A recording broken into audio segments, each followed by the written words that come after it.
arparadio.com की प्रस्तुति इतिहास का अभ्यास। वाचक स्वर अनुज श्रीवास्तव। मानव सभ्यता का उदय एवं विकास।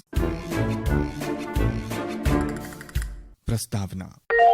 इतिहास ऐतिहासिक तथ्यों की खोज करता है तथा ये प्रत्येक युग की घटनाओं का प्रस्तुतिकरण करता है। ये अतीत का वर्तमान में अध्ययन करता है। यूनानी विद्वान हेरोडोटस ने सर्वप्रथम अतीत की प्रमुख घटनाओं को वैज्ञानिक ढंग से लिखा। इसी कारण इन्हें इतिहास का जनक माना जाता है। हेरोडोटस के लेख प्रकाशित होने के बाद विश्व के अनेक देशों जैसे भारत, चीन, फ्रांस, इटली, अरब आदि देशों में भी तर्कपूर्ण क्रमबद्ध इतिहास लेखन की परंपरा शुरू हो गई। इतिहास को लिपिबद्ध करने के पूर्व विश्व में कई प्रमुख घटनाएं घटित हुईं जो लिखित रूप में नहीं हैं। इसे प्राग इतिहास कहते हैं।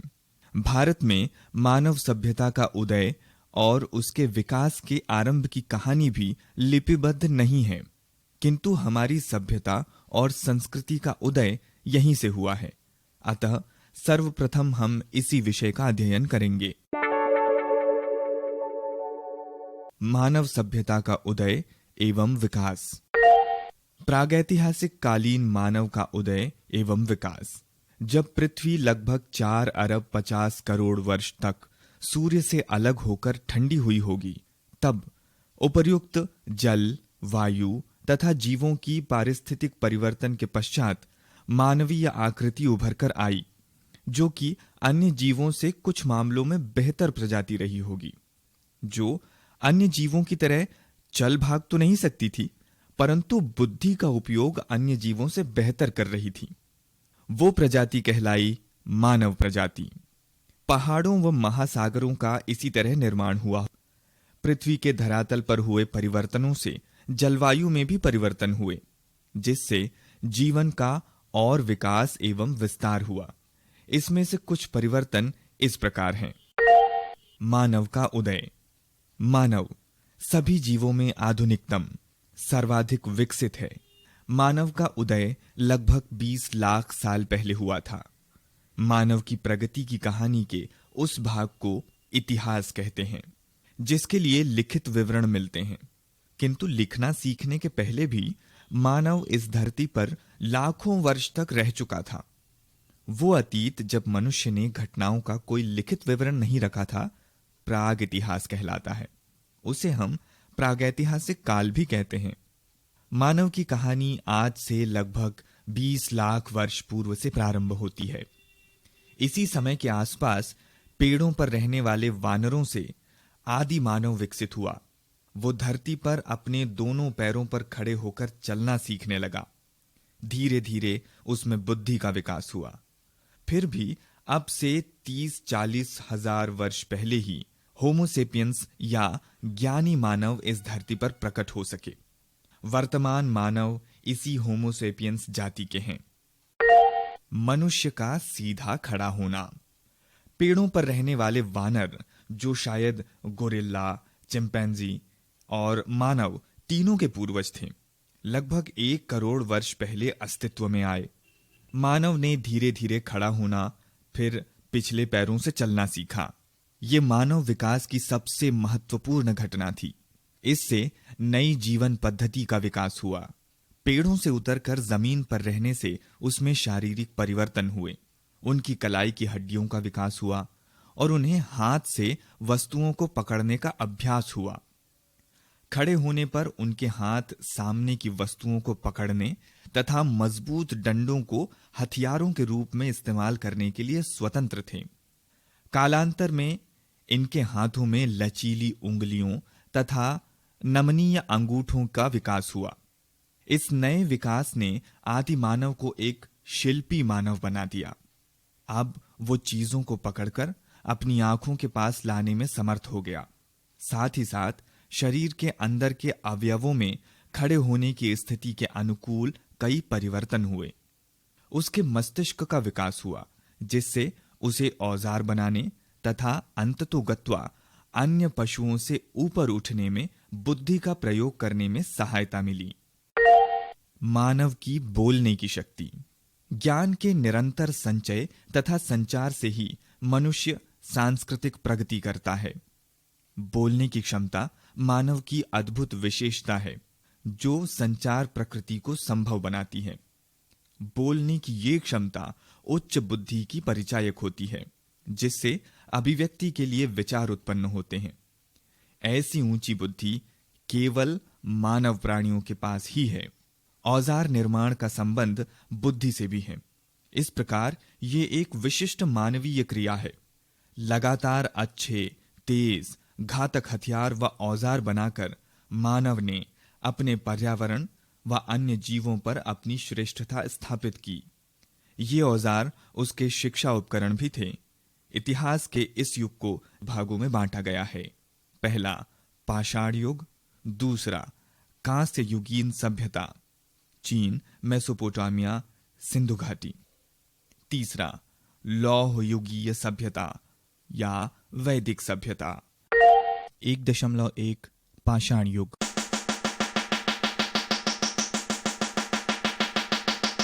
पाषाण युग के मानव और औजार।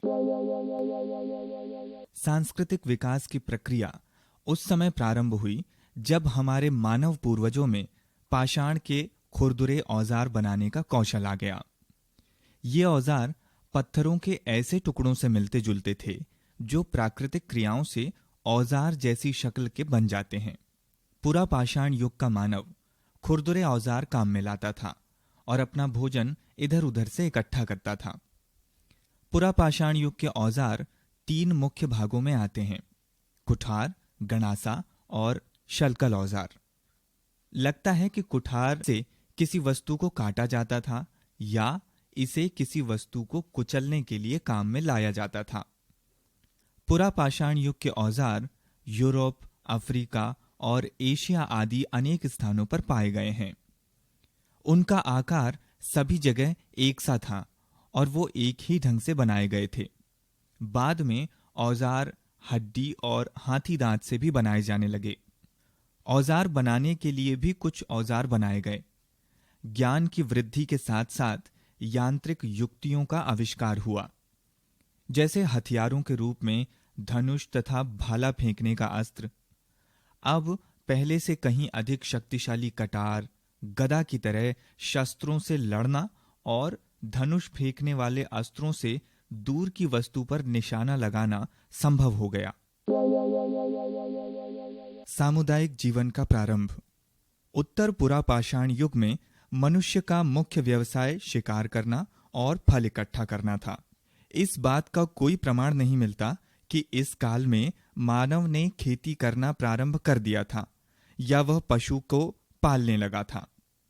सामाजिक संगठन अर्थात मनुष्यों के पारस्परिक संबंधों के बारे में भी हमें विस्तार से कुछ मालूम नहीं है, परंतु ये विश्वास है कि इस युग में मानव ने भोजन सामग्री ढूंढने के कार्य में साथी मानवों के साथ सहयोग करना सीख लिया था। शारीरिक दृष्टि से मनुष्य अनेक वन्य पशुओं की अपेक्षा कम शक्तिशाली है, अतः बहुत पहले ही उसे ज्ञात हो गया था कि जब तक वो एक दूसरे से मिलजुल कर नहीं रहेगा वो जिंदा नहीं रह सकता। वो समूह में रहता था और सारा समूह भोजन प्राप्त करने और अपनी रक्षा के लिए मिलजुल कर काम करता था। ये समुदाय या कुल किसी एक जगह बहुत दिनों तक नहीं बसते थे। उद्देश्य प्राप्ति के बदलने पर पशुओं के साथ ही उसे अपने रहने का स्थान भी बदलना पड़ता था। कभी कभी किसी स्थान पर शिकार के लिए पशु काफी संख्या में मिलते थे तो वे लोग वहीं खाली के तंबुओं में या गुफाओं में लंबे समय तक रह जाते थे। शायद उस समय पुरुषों और स्त्रियों का दर्जा एक समान था और सामाजिक असमानताओं का जन्म नहीं हुआ था। पुरा पाषाण कालीन कला। मानव ने पहले अपनी गुफाओं की दीवारों पर रेखाएं खींचकर भद्दे चित्र बनाए। फिर कुछ हजार वर्षों में वो एक सफल कलाकार हो गया। उसने चित्रकारी, नक्काशी और मूर्ति कला में बहुत उन्नति की। फ्रांस, स्पेन और इटली में इस प्रकार की कला से सुसज्जित बहुत सारी गुफाएं मिलती हैं। कुछ गुफाओं की भीतरी छतों पर बहुरंगी चित्र हैं। इन चित्रों और नक्काशियों में भागते हुए जंगली सांड, घोड़े, रीछ, बारहसिंगे और अफ्रीकन मेमनों के झुंड तथा शिकार के बड़े दिलचस्प दृश्य दिखलाए गए हैं। मनुष्य और पशुओं की आकृतियां हड्डियों और हाथी दांत पर भी खुदी मिली हैं।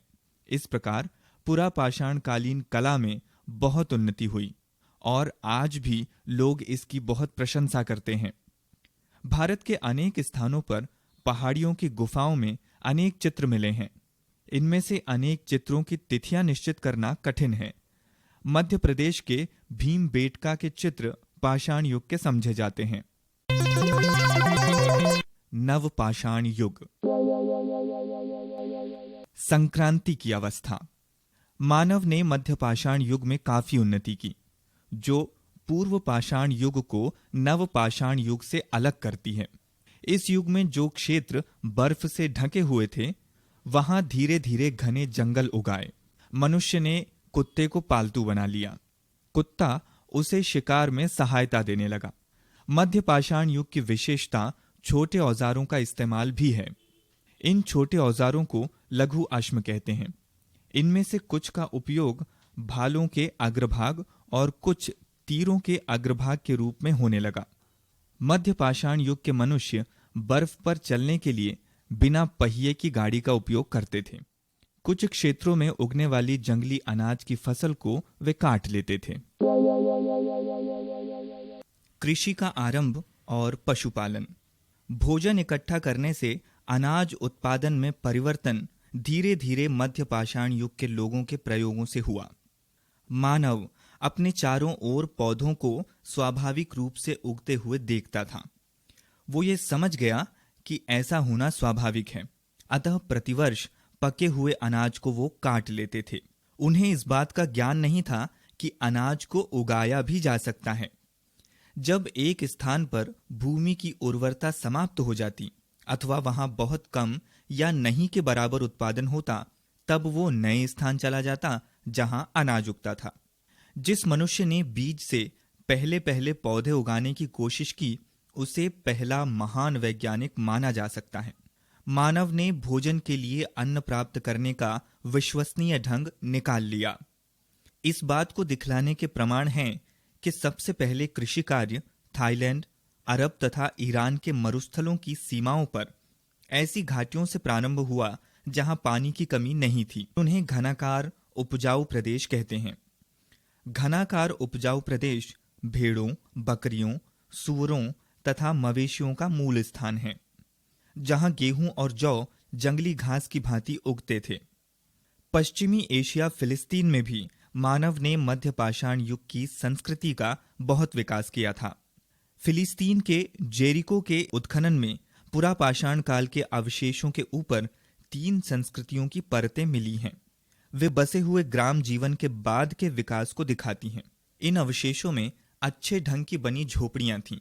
गांव के चारों ओर शत्रुओं से बचाव के लिए ईंट और पत्थर की दीवार थी। ये बस्ती 7000 ईसा पूर्व के आसपास विकसित हुई, जिसकी जनसंख्या लगभग 3000 थी। वहां अनेक पशुओं की जो हड्डियां मिली हैं, उनसे अनुमान लगाया जा सकता है कि वहां के लोग बहुत से पशुओं को, खासकर बकरियों को पालते थे। लगता है कुत्ते के बाद बकरी ही पाली गई होगी। जेरिको के समान ही उस काल के अनेक खेतीहर गांवों के खंडहर उत्तरी सीरिया, ईरान में मिले हैं। बस्तियों का विकास। विद्वानों का मत है कि जब मानव ने कृषि के आविष्कार को पूरी तरह अपना लिया, तभी से नवपाषाण युग का प्रारंभ हुआ। इस युग में जीवन इतना अधिक बदल गया कि इस युग को नवपाषाण युगीन क्रांति कहा जाता है। इस प्रकार कृषि एवं पशुपालन के द्वारा व्यवस्थित जीवन का प्रारंभ हुआ। लोगों ने मिट्टी के घरों तथा लकड़ी के खंभे और घास फूस के छप्पर से बने मकानों में रहना आरंभ किया। बस्तियां विकसित होकर गांव बन गईं और उन्हीं से कुछ ऐसे छोटे अनारक्षित नगर बन गए। व्यवस्थित जीवन के फलस्वरूप संगठित सामाजिक जीवन का विकास हुआ। मिश्रित कृषि का आविष्कार। कृषि के विकास के कारण विविध परिवर्तन हुए। जहां पर कुछ फसलों के उत्पादन मानव के लिए तथा कुछ का उत्पादन पशुओं के लिए किया जाता था। कृषि में धान के अलावा मक्का, ज्वार, दालें आदि फसलें एवं सब्जियों की कृषि की जाती थी। इस प्रकार कृषि कार्यों के साथ साथ पशुपालन भी किया जाता था। चिकने पत्थर के औजार। नवपाषाण काल के औजारों की अपेक्षाकृत अधिक उपयोगिता और कुशल बनावट ही उन्हें पुरापाषाण कालीन औजारों से अलग कर देती है। नवपाषाण काल का एक महत्वपूर्ण औजार पत्थर की एक चिकनी कुल्हाड़ी थी।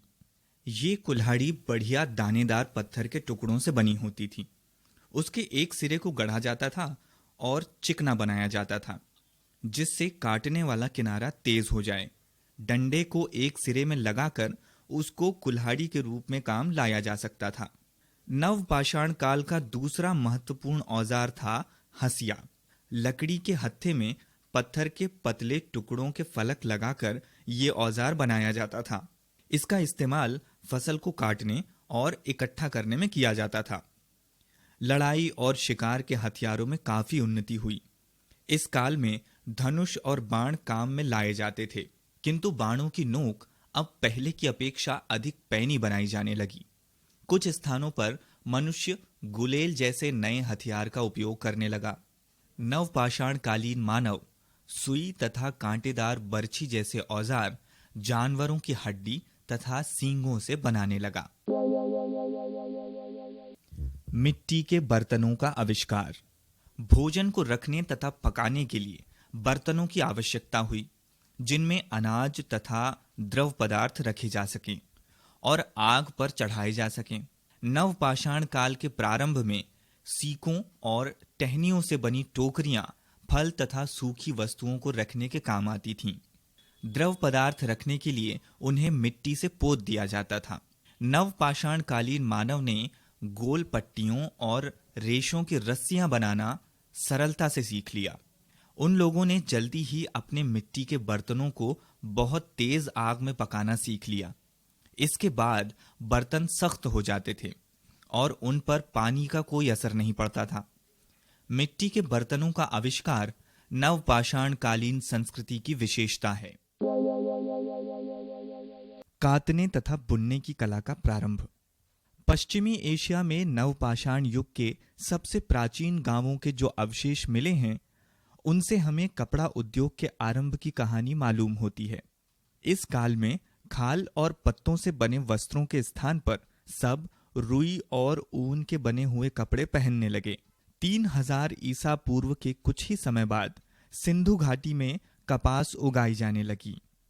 इसी समय के आसपास इराक में ऊन का इस्तेमाल होता था, परंतु कपड़ा तैयार करने के पहले कातने और बुनने की दो प्रक्रियाओं का आविष्कार तथा दोनों का एक समान प्रयोग करना बहुत आवश्यक था। कातने के लिए तकली, तकुआ और बुनने के लिए करघे जैसी मशीनों के आविष्कार मानव वृद्धि की महान सफलताएं हैं। सामुदायिक जीवन में सुधार। व्यवस्थित जीवन और खेतीबाड़ी ने मनुष्य को अवकाश का समय दिया। अब उसे हर समय भोजन प्राप्ति की चिंता नहीं लगी रहती थी। खाली समय में वो पत्थर के औजार, कुदाल या बर्तन बना सकता था। कुछ लोग जिन्हें अपने भोजन उत्पन्न करने की जरूरत नहीं थी, वे अपने को अन्य दूसरे कामों में लगा सकते थे। इसके फलस्वरूप श्रम विभाजन हुआ। श्रम विभाजन के कारण विभिन्न समूहों के लिए विशेषीकरण करना संभव हो सका। दूसरे शब्दों में वे एक काम में लगकर उस काम को करने की तकनीक को दूसरों की अपेक्षा अधिक अच्छी तरह से समझ सके। व्यवस्थित सामुदायिक जीवन के लिए नियमों की आवश्यकता थी, जिनसे समुदाय के सदस्यों के आचरण को नियमित किया जा सके। ये जानना संभव नहीं है कि ये नियम किस प्रकार लागू किए गए। ये लगता है कि समुदाय संबंधी निर्णय लोगों द्वारा सामूहिक रूप से या वयोवृद्ध लोगों की परिषद के द्वारा लिए गए। ये चलन जनजातियों में है। उस समय संभवतः कोई राजा नहीं थे और न ही कोई सरकार थी। बहुत संभव है कि नेतृत्व के गुण के आधार पर सरदारों का चयन होता रहा होगा। सरदार अपना पद अपने पुत्रों को नहीं दे सकते थे। उन सरदारों को कोई विशेषाधिकार नहीं था। संभवतः तब खेती की जमीन सारे समुदाय की संपत्ति समझी जाती रही होगी। समुदाय अलग अलग परिवारों को जमीन के टुकड़े खेती करने के लिए दे देता था, या सारा समुदाय सम्मिलित खेतों पर काम करता था।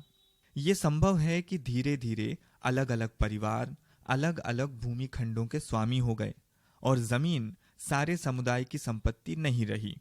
जमीन की ही भांति मकान, बर्तन और आभूषण भी अलग अलग परिवारों की संपत्ति रहे होंगे।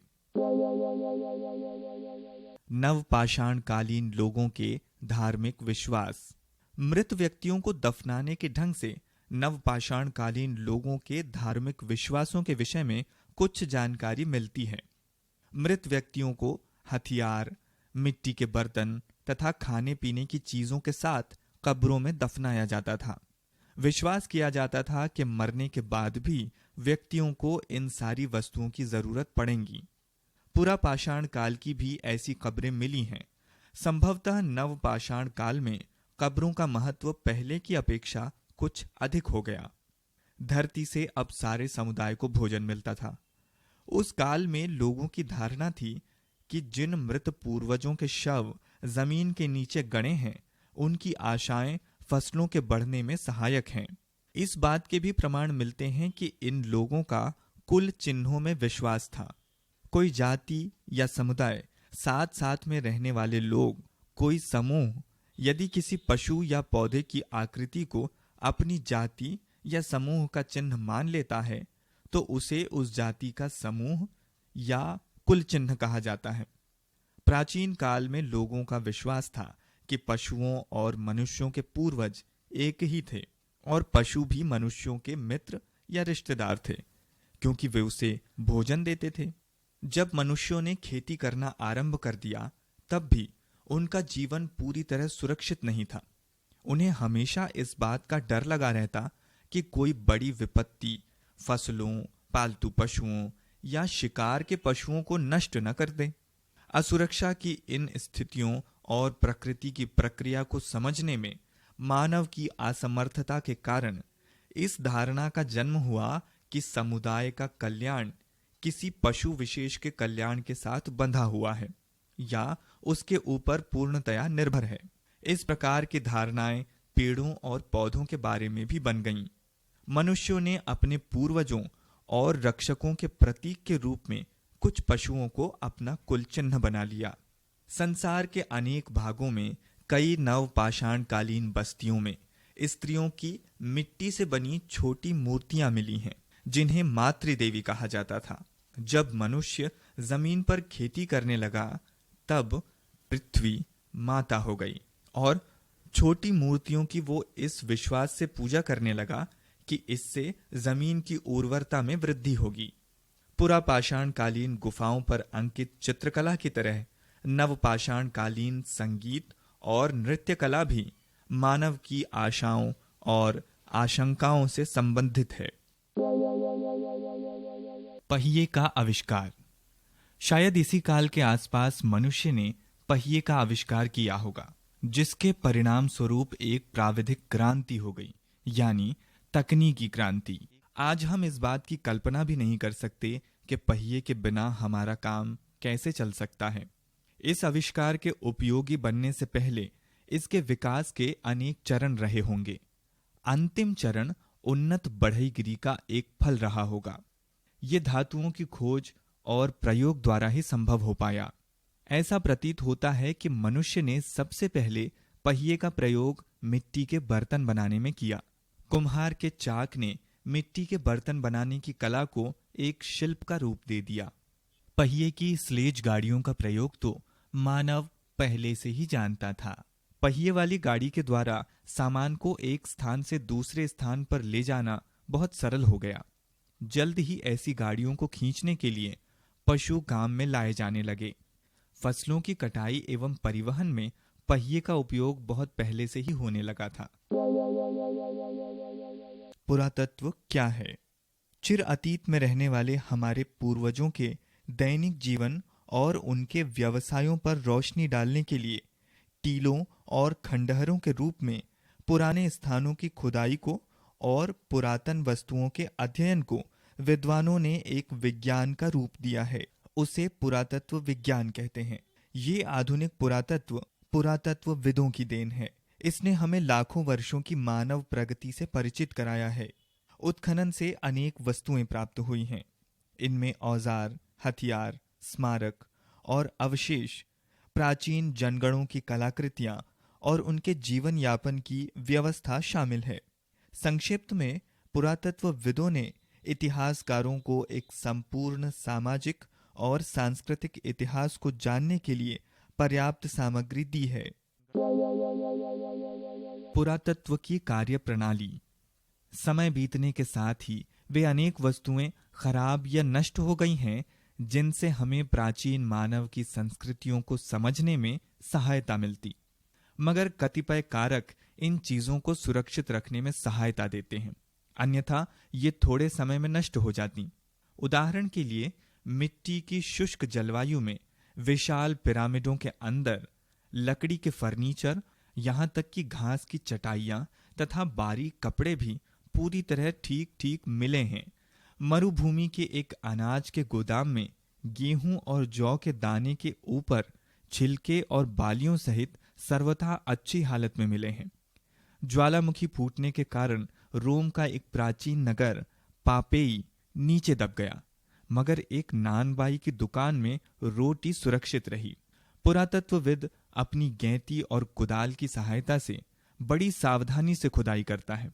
जब उसे कोई चीज मिलती है तो वो उसे तुरंत नहीं उठाता। कोई वस्तु जो सैकड़ों वर्षों से धरती के नीचे दबी रहती है, थोड़ी भी असावधानी से छूने से उसके टुकड़े टुकड़े हो सकते हैं और उसकी कहानी सदा के लिए खत्म हो सकती है। पुरातत्वविद बिना उस वस्तु को हिलाए चाकू और कैंची से उसके ऊपर की तथा इर्द गिर्द की मिट्टी को हटाता है। पुरातत्व सामग्रियों का काल निर्धारण। पुरातत्वविद जिन वस्तुओं को ढूंढ निकालते हैं, उनकी तिथि निर्धारित करने के लिए विभिन्न तरीके अपनाते हैं। अगर ऐसे सिक्के या अभिलेख मिलते हैं जिन पर किसी राजा का नाम होता है, तो उनके साथ मिलने वाली अन्य सामग्रियों की तिथि मोटे तौर पर निर्धारित की जा सकती है। भौतिकी ने ये मालूम करने में बहुत मदद की है कि कोई वस्तु कितनी पुरानी है। सभी सजीव वस्तुओं में एक प्रकार का रेडियोधर्मी कार्बन होता है, जिसे कार्बन 14 कहते हैं। रेडियोधर्मी पदार्थ वो होते हैं जिनमें से एक निश्चित दर में बहुत छोटे छोटे कण निकलते हैं। जब मनुष्य, पशु और पौधे जिंदा रहते हैं, तब से वे जिस मात्रा में वायुमंडल से कार्बन 14 लेते हैं, उसी मात्रा में रेडियोधर्मिता के कारण उसे खो भी देते हैं। जब कोई जीवित वस्तु मर जाती है, तब वो वायुमंडल से नया कार्बन 14 नहीं ले पाती, यद्यपि वो उसे एक निश्चित दर से खोती रहती है। किसी भी वस्तु में निहित कार्बन 14 की मात्रा का पता लगाकर भौतिक शास्त्री हमें ये बतला सकते हैं कि मोटे तौर पर ये वस्तु कितनी पुरानी है। किसी वस्तु की तिथि को निर्धारित करने की इस प्रकार की प्रणाली को कार्बन 14 तिथि निर्धारण कहते हैं। अतीत को समझने में पुरातत्वविदों को मानव विज्ञान की शारीरिक विशेषताओं, उसकी संस्कृति, उसके रीति रिवाज, व्यवहार करने के ढंग और दूसरे मानवों के साथ उसके संबंधों का अध्ययन है। पुरातत्वविद वस्तुओं को खोद निकालता है। इन वस्तुओं का विश्लेषण करना और उन्हें समझना होता है, जिससे लोगों के जीवन का चित्र तैयार हो सके। यहाँ पर मानव विज्ञान सहायक होता है। मानव विज्ञान के द्वारा अस्थि पंजरों की सहायता से प्रारंभिक मानव की शारीरिक विशेषताओं को समझने और किसी समाज की संस्कृति को शिल्प, उपकरणों, रहने के मकानों, स्मारकों और चित्र के आधार पर समझने में सहायता मिलती है।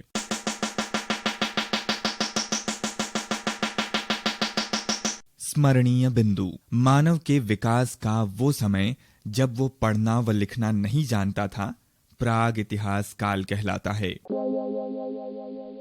पृथ्वी का जन्म लगभग 4 अरब 50 करोड़ वर्ष पूर्व हुआ।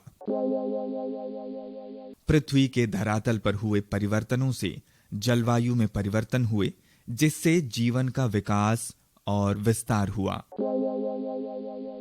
लगभग 30 से 40 हजार वर्ष पूर्व ज्ञानी मानव का विकास हुआ।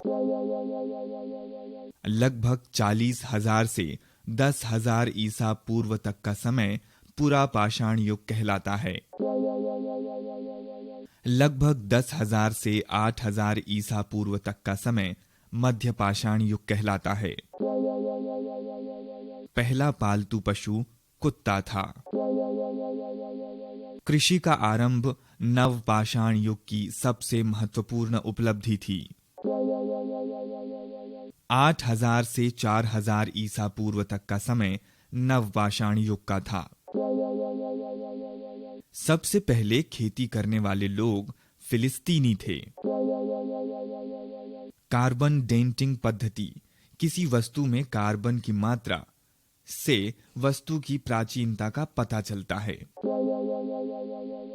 मानवीय इतिहास में सहायक तत्व पुरातत्व कहलाता है। पुरातत्व के विद्वान पुरातत्वविद कहलाते हैं। मानव प्रकृति की लिखित कहानी इतिहास कहलाती है। पुरा पाषाण काल के हथियार भद्दे, बेडौल, खुरदुरे तथा सीमित मात्रा में थे। नव पाषाण काल के हथियार एवं औजार पॉलिश युक्त, नुकीले, सुंदर, धारदार, चिकने एवं अधिक संख्या में थे। नव पाषाण युग में मानव के प्रमुख हथियार कुल्हाड़ी, भाले और तीर थे। गणासा तथा शलकल एवं कुल्हाड़ी पुरा पाषाण युगीन हथियार थे। पुरा पाषाण युग में मानव की सबसे बड़ी खोज आग की उपलब्धि थी। पुरा पाषाण युग में मानव खाद्य संग्रहकर्ता एवं शिकारी था। नव पाषाण युग में मानव पशुपालक तथा कृषक बन गया। नव पाषाण युग में मानव की प्रमुख उपलब्धियां कृषि का ज्ञान तथा पहिए का आविष्कार था। पुरा पाषाण युग के चित्र मध्य प्रदेश में भोपाल के पास भीमबेटका में पाए गए हैं। मध्य पाषाण युग की विशेषता छोटे औजारों का प्रयोग होता था। उन छोटे औजारों को लघु अश्म कहा जाता था। पुरा पाषाण कालीन मानव चित्र भी बनाते थे। भारत में आंध्र प्रदेश, कर्नाटक, असम, उत्तर प्रदेश, मध्य प्रदेश, बिहार, उड़ीसा तथा कश्मीर के अनेक भागों में नव पाषाण कालीन औजार तथा अवशेष मिले हैं। arparedio.com की प्रस्तुति इतिहास का अभ्यास।